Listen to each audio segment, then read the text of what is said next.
I tell this to sisters all the time. Imagine you were locked in a cage with a lion. How would you talk to that lion? Would you say, I wish you would, lion? Bite me. I wish you would. Please do it. Please do it. Would you talk to that lion like that, locked up in that cage? No. You know why? Because you're going to get bit and you're probably going to die. Your man is a lion and you are in a locked cage with a lion. Yeah. You have the power with your language to either set him on fire or turn him all the way down. Every woman, and you know why P ain't said nothing yet? You know why P didn't say nothing? Because he right on time, yes or no? 100%.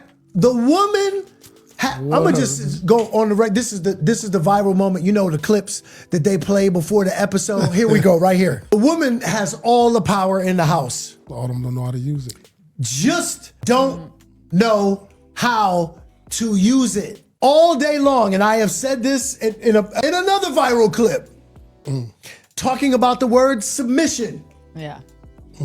I submit to my wife all day, every day. She dictates what we eat, when we eat, what side of the bed we sleep on, where we sit, what time to go to sleep, the physical intimacy, when we have sex, if we don't have sex, the temperature in the house, all of that. My wife dictates all of that. Now, let me pause it here. Listen, and I think I saw in the comments there was a little pushback on him saying that, but that he's absolutely right. I think, you know, when we talk about submission, of course, women don't like that term at all.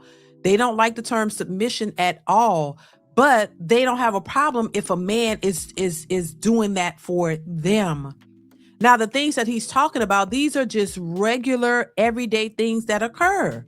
Usually in a lot of relationships, the men are always sacrificing or, you know, doing things for their wives because they care and they're there and they love them and it's not a big deal. But what he's saying is absolutely, he's putting it framing it in this way, but it happens all the time. You know what I'm saying? And you might look at that and say, oh, those are small things, but that's what happens. But when you say to a woman, hey, you should submit to your husband, they don't want anything to do with that term, anything to do with submission whatsoever, because they think it means slavery. You know what I'm saying? They don't feel or believe that they should submit to a man in any way, shape, or form. But if you think about it, a lot of the things that men do for their wives, it comes natural. It's like a lot of things men would be willing to do for their wives. They don't think twice about it. If you want something, they're more than likely they're going to get it for you. If you say you're cold, they're going to try to warm you up. You know, if you say, oh, I want something to eat, they'll be willing to go and get it for you. Oh, can you go get me this? Can you do this? It's things that we request and ask for all day from our husbands. And majority of the times they don't have a problem doing it. But then when you have to do something, or you have, people say, oh, submit to your husband. It's this very husband that is willing to put his life on the line for you. You can't do that for him.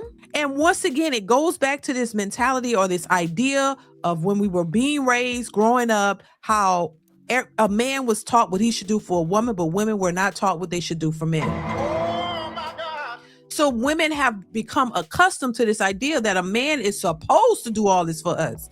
And he better not have a problem with it. But when you ask what should you do for him, it's crickets. What do you mean?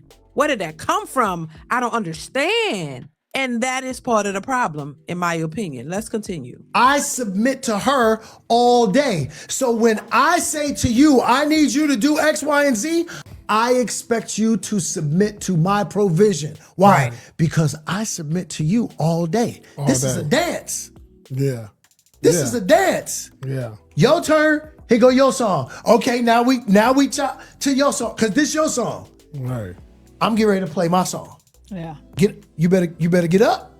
It's time to dance. You can't be tired. Because don't get tired now. Don't tell me your feet hurt now. Right. Because we danced to your song 3 times. Right. You know I don't even like that song, but I dance with you because you are my woman. I love you. That's my job. 100%. You feel me? Listen, shout out to him.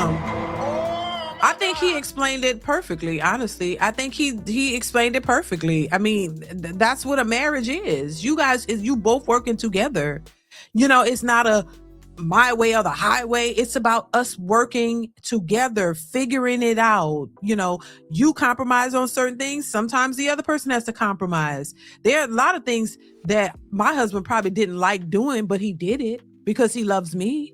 And there are things that I would do that I don't necessarily like, but I do it because we like he said, it's a dance. You have to be willing to do things sometimes that you may not like, but for the love of that person, you should be willing to do it. It makes sense. But a lot of people are in this selfish mentality that they don't have to do anything. I ain't gonna do this. What I'm not gonna do, and this and that. But you expect that person to do everything for you.